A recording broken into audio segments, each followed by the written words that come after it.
महंगाई बढ़ी है, जो बेरोज़गारी बढ़ी है, जो सपने दिखाए थे, जो स्मार्ट सिटी बनाने का सपना दिखाया था, जो इंफ्रास्ट्रक्चर में सपना दिखाया था, इलाज को लेकर के बड़ी-बड़ी बातें की गई थी कि इलाज सस्ता होगा, दवाइयाँ सस्ती होंगी, नौकरी रोज़गार मिलेगा, शिक्षा में बेहतर होगा, शिक्षा सस्ती होगी।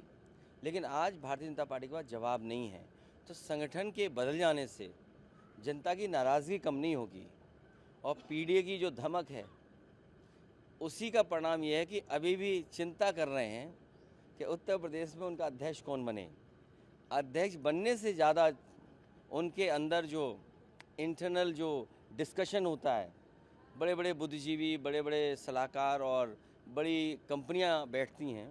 सुनने में आया है कि कई कंपनियां हायर की गई हैं जो विलेज स्तर पे सर्वे कर कर के और जगह जगह लोगों से जानकारी हासिल कर कर के जो सर्वे की टीमें वो उन्हें जानकारी देती हैं।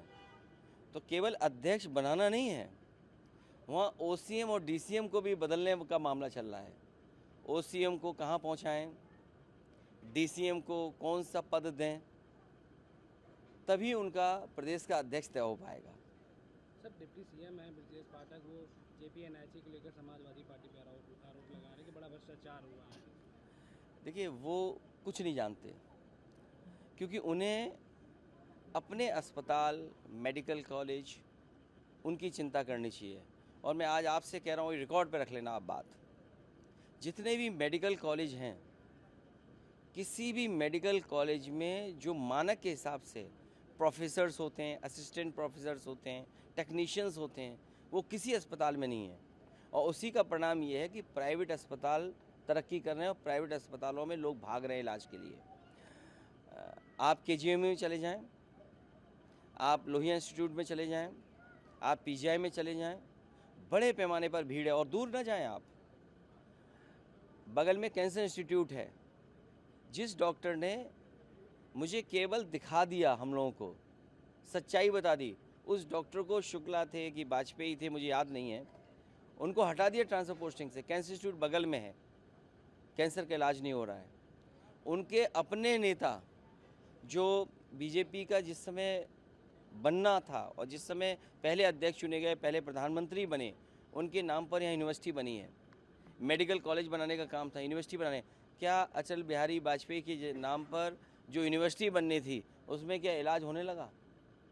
जिस योजना का प्रधानमंत्री जी ने शिलान्यास किया हो, अगर प्रधानमंत्री जी शिलान्यास करें और वो अटल बिहारी वाजपेयी यूनिवर्सिटी न बन पाए और मेडिकल कॉलेजों की दुर्दशा हो जाए, उन मंत्री के बारे में क्या सोचें?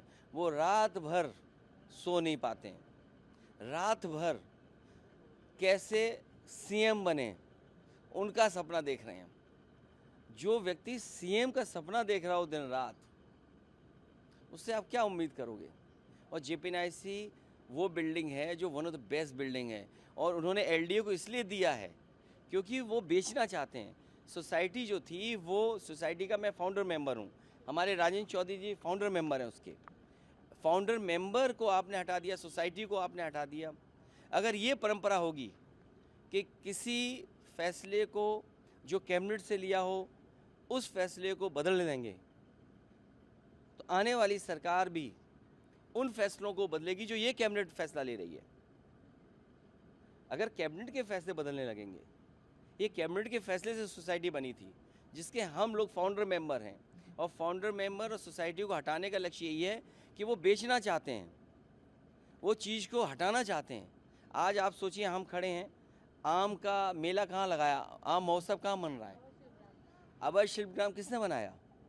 समाजवादी सरकार में बना। वहाँ पटिया लगी है जहाँ हमारा उद्घाटन है, कहो तो हम चलें शिल्पग्राम में आम का वही देखें पटिया जा करके। जहाँ हम खड़े हैं, ये जो ऊँची बिल्डिंगें दिख रही हैं, ये किसने बनाया? ये नेताजी का बनाया हुआ है, समाजवादी पार्टी का बनाया हुआ है। 3000 एकड़ का लाइसेंस नेताजी ने दिया था और 3000 एकड़ का लाइसेंस समाजवादी पार्टी पिछली सरकार में मिला। ये जो इंफ्रास्ट्रक्चर और अच्छा होना था और सुविधाएं मिलनी थी, इन्होंने इतना दबाव बनाया, इतना दबाव बनाया अपने लोगों को खुश करने के लिए, इतना भ्रष्टाचार किया कि हर चीज़ महंगी हो गई है। सोचो, जो सस्ता मकान मिलना था वो महंगा हो गया, जो सुविधाएं गांव में जो बसे हुए बीच में जो मिलनी थी वो नहीं मिल पा रही है। तो इन्होंने भ्रष्टाचार बढ़ाया, महंगाई बढ़ाई, बेरोजगारी बढ़ाई, अस्पतालों की दुर्दशा कर दी इन्होंने। इसीलिए संगठन बदलने से कुछ नहीं होने वाला है। जो दिन रात सपने देख रहे हैं मुख्यमंत्री बनने का, कोई दवा ऐसी लाएं अस्पताल से, किसी डॉक्टर से लें कोई दवा कि वो जल्दी बन जाए मुख्यमंत्री। हम तो ये कहना चाहेंगे। सर, कांवड़ रोड पे नया फूड सेफ्टी ऐप जो है वो लॉन्च करके बारकोड लगाया जा रहा है, इसको कैसे देख रहे हो? और नाम और लाइसेंस लगाना अनिवार्य सी QR code, bar code, technology का इस्तेमाल करना, ऐप को इस्तेमाल करना, AI का इस्तेमाल करना, CCTV का इस्तेमाल करना। हाँ, ये बात कह दूँ, बीजेपी के लोग CCTV से बहुत घबराते हैं, हर बार उनकी चोरी पकड़ी जाती है। इसलिए ये जो टेक्नोलॉजी नहीं इस्तेमाल करनी थी, जिस तरह ये कॉरिडोर बनाने का प्रचार कर रहे थे, जो हमारे कांवड़िया हैं, जो आस्था के साथ एक परंपरा को निभाते हैं, कम से कम इनको वो इंफ्रास्ट्रक्चर बना के देना चाहिए था जो सुविधा मिलती, और जो सुविधा मिलनी चाहिए वो क्यों नहीं दे पा रहे हैं लोग। अगर 9 साल में इन्होंने कोई अच्छा कॉरिडोर कांवड़ियों के लिए बनाया होता, जो सुरक्षित होता, जो हमारे वैदिक परंपराओं के तहत होता, खाना पीना उसी हिसाब से मिलता जो हमारी वैदिक परंपराओं में है। अगर ये वैदिक परंपराओं से जुड़ा हुआ हमारा अगर आयोजन है या आस्था का एक परिक्रमा या हम उसको यात्रा पे निकलते हैं, तो इनकी जिम्मेदारी थी कि वैदिक परंपराओं को मानते हुए कोई ऐसा कॉरिडोर बनाते जिसमें कांवड़ियों को आराम करने का, उनके खाने पीने का, उनके स्वास्थ्य को लेकर के चिंता करते। अब तो इन्होंने कॉरिडोर बनाया नहीं, इसीलिए QR कोड, ऐप, ये नाटक कर रहे हैं। नाटक इसलिए कर रहे हैं क्योंकि अपनी नाकामी छिपाना चाहते हैं। हम तो इनसे कहेंगे कि कमिश्नर DM SP को लगाएं सेवा के लिए, खाना वाना की व्यवस्था के लिए, और CO और SDM को लगाएं उनके पैर दबाने के लिए, तो शायद उससे बड़ा आराम मिलेगा उन्हें। क्योंकि अगर CO, SDM इस स्तर के अधिकारी उनकी सेवा करें, पैर दबाएं, तो उन्हें भी पुण्य मिलेगा और एक सेवा का भाव जो पैदा होता है वो भी पूरा होगा। यही है हमारी वैदिक परंपरा, यही हमारा आस्था है। तो मैं उम्मीद करता हूँ कि मुख्यमंत्री जी QR कोड तो बना ही रहे हैं, इसके साथ साथ ये भी एक GO जारी कर दें कि DM SP खाना स्वास्थ्य सेवाएं देखेंगे और CO और SDM उनके पैर वैर दबा के सेवा करेंगे। सरकार में कैबिनेट मंत्री हैं आशीष पटेल, वो सरकार पे ही अपने आरोप लगा रहे हैं और कह रहे हैं कि सूचना विभाग से ये हमारे खिलाफ ये सूचनाएं दी जा रही हैं और संयंत्र रचा जा रहा है मेरे खिलाफ। हालांकि 1700 करोड़ कम बताया उन्होंने। मैंने पूरा उनका ट्वीट नहीं पढ़ा है, मुझे जानकारी नहीं है, लेकिन मुझे ये जानकारी हुई है कि 1700 करोड़ का बताया उन्होंने कि जो पत्रकार साथी हैं हमारे, इनको 1700 करोड़ रुपए का भुगतान हुआ है। अब मुझे नहीं पता News 24 को कितना बजट मिला होगा, ANI को कितना बजट मिला होगा, भारत समाचार को कितना बजट मिला होगा, लेकिन सुना ये है कि 1700 करोड़ से ज़्यादा पैसा आप लोगों पे खर्च हुआ है। सोचिए 1700 करोड़ रुपए। तो वो आशीष पटेल जी जो कुछ कह रहे होंगे, क्योंकि कैबिनेट में बैठते हैं, सरकार में हैं, तो कुछ तो सच्चाई बता रहे होंगे। पद छोड़ने की बात भी कही है।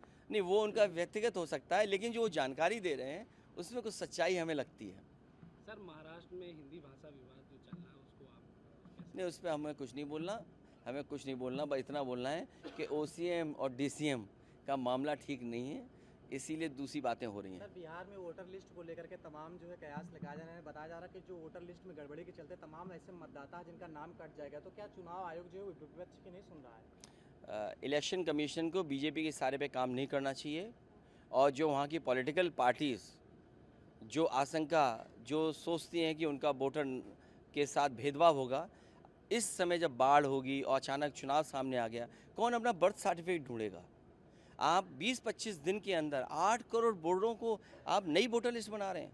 आप कल्पना करिए कि 1 महीने के अंदर 8 करोड़ वोटर्स को नई वोटर लिस्ट बनाना कितनी बड़ी एक्सरसाइज है। ये एक्सरसाइज 1 साल पहले क्यों नहीं की गई, 6 महीना पहले क्यों नहीं की गई, आज ही क्यों की जा रही जब चुनाव बिल्कुल सामने है? तो इसमें कहीं ना कहीं सोची समझी रणनीति है भारतीय जनता पार्टी के सारे पे। इलेक्शन कमीशन ने ये फैसला लिया है। धन्यवाद।